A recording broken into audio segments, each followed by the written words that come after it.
everyone, class 7 science chapter 13 motion and time.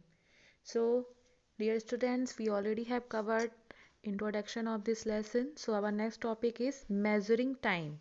There are many events in nature that repeat after a time interval. हमारे nature में ऐसे बहुत सारे events होते हैं जो एक टाइम इंटरवल के बाद रिपीट होते रहते हैं. For example, morning, the rising of the sun, day and night, the time between the sunrise and the sunset, month, the time between two new moons, year, the time the earth takes to complete its one revolution around the sun. जैसे morning, सूरज का rise होना, day and night, sunrise और sunset के बीच का time, month, the time between the two new moons, दो new moons के बीच का time, year, the time that earth complete, यानी कि वो टाइम जिसको अर्थ को कंप्लीट करने में जो 1 ईयर लगता है. टाइम मेजरिंग डिवाइस और क्लॉक्स. जो टाइम मेजरिंग डिवाइस और क्लॉक के बारे में हम जानेंगे. Clocks use the concept of periodic motion. Clock का यूज जो है, कॉन्सेप्ट जो है वो पीरियोडिक मोशन पे है.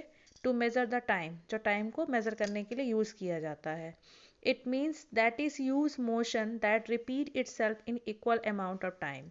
इसका मतलब यहाँ पर ऐसे मोशन का यूज होता है जो अपने आप खुद इक्वल टाइम अमाउंट के बाद रिपीट हो जाता है. There are different types of time measuring device. तो पहले से कुछ एशियन टाइम से ही डिफरेंट टाइम के टाइम मेजरिंग डिवाइसेस हैं. पहला है sundial. Sundial, here is the diagram of the sundial.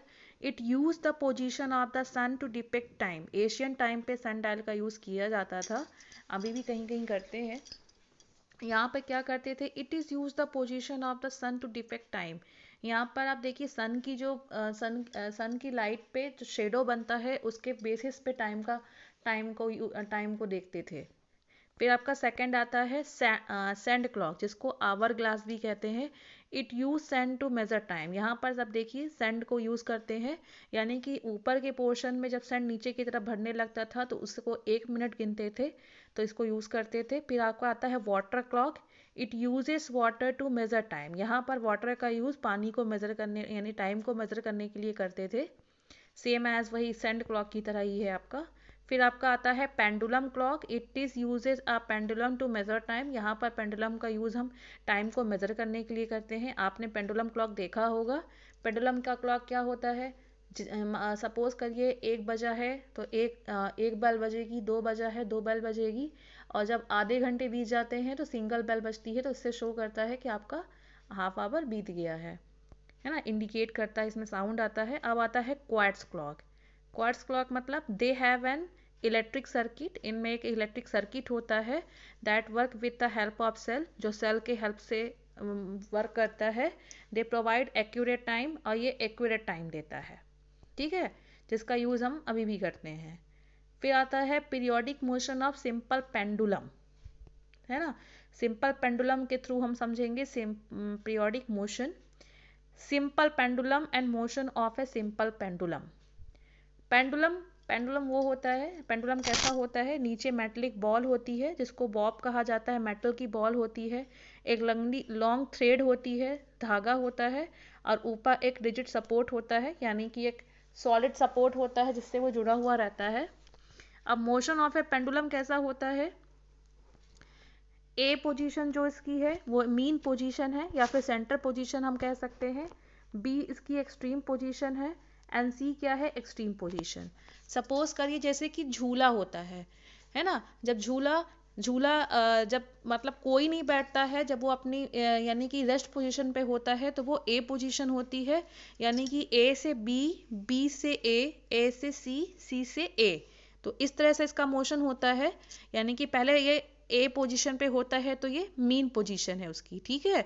अब फिर जब ए से बी में आता है, फिर बी से ए आता है, फिर ए से सी जाता है, फिर सी से ए आता है, तो ये होता है सिंपल पेंडुलम का मोशन. इसको हम समझेंगे. A simple pendulum contain a Bob. Bob किसको कहते हैं, जो मेटल की बॉल होती है, मेटलिक बॉल जो होती है उसको बॉब कहा जाता है. It is a metallic ball और अ स्टोन. ये मेटलिक बॉल हो सकती है या फिर स्टोन भी आप यूज़ कर सकते हो. Which is suspended from a rigid stand with the help of A thread. जिसको एक रिजिड स्टैंड मतलब एक रिजिड सपोर्ट, जहां पर एस लिखा है, आप ए नंबर वाले डायग्राम में देखिए, रिजिड सपोर्ट एस दिया हुआ, यानी कि एक ठोस सॉलिड बेस है ना, जिसको एक थ्रेड की हेल्प से वहां पर सस्पेंडेड किया गया, लटकाया गया है। अब ऑक्सिलेटरी मोशन क्या होता है? Oscillatory motion, the to and fro motion. To and fro मतलब यानी कि जैसे झूले का मोशन होता है, आपका झूला जब स्टार्ट नहीं होता है, अपनी पोजीशन पे होता है, तो वो ए पोजीशन होता है।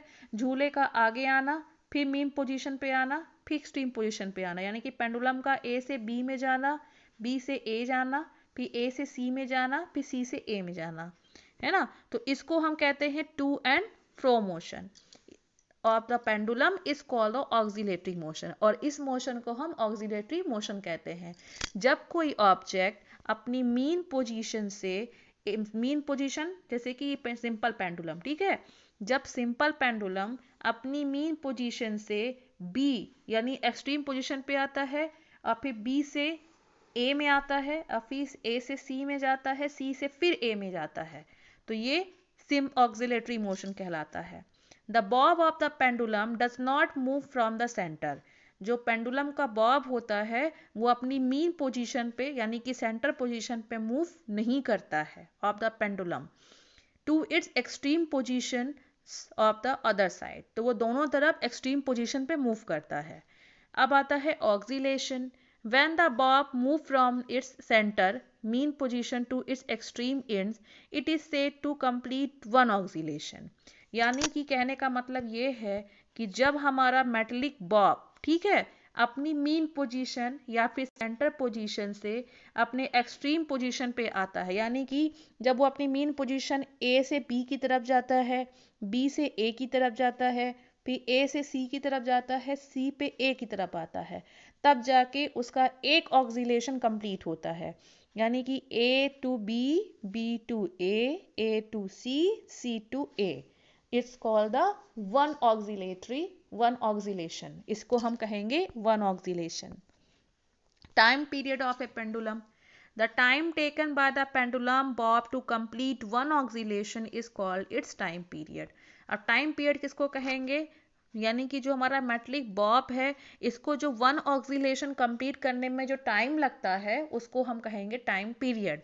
यानी सपोज करिए बॉब को ए, यानी कि जो ये जो पेंडुलम है, इसको ए से बी जाने में हाफ सेकेंड लगता है, बी से ए जाने में हाफ सेकेंड, फिर ए से सी जाने में भी हाफ सेकेंड लगता है, और सी से ए जाने में भी हाफ सेकेंड। तो यानी कि जो पूरा ऑक्सिलेशन कंप्लीट करने में उसको टाइम लग रहा है उसको कहा जाएगा time period. So dear students, आज के लिए सिर्फ इतना ही। आई होप सो आपको समझ में आया होगा। ये थोड़ा नया नया चीज़ है, आपको सिक्स में आपने नहीं पढ़ा होगा बट सेवन्थ में है। मैंने इजी लैंग्वेज में आपको समझाने की कोशिश की है। You also read your book and examples activities also, आपको समझ में आएगा। So students, thank you and have a nice day.